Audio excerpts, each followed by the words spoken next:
তামাক চাষ করা এবং বেচাকেনা করা কি জায়েজ?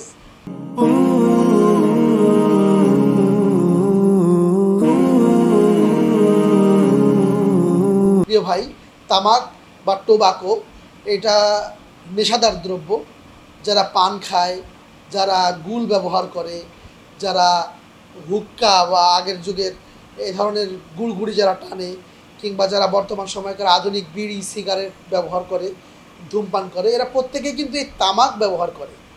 আপনি জর্দা বলেন, বিড়ির ভিতরের ওই যে যে পুর বলেন, কিংবা আগেকার যুগের সেই হুক্কার কী বাটি বা এরকম কিছু একটা ছিল, ওর ভিতরে সব জায়গায় তামাক দেওয়া হতো।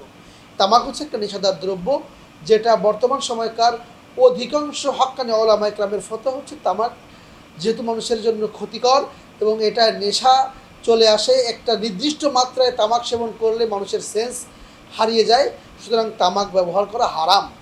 এখন তামাক চাষ করা কি জায়েজ কিনা?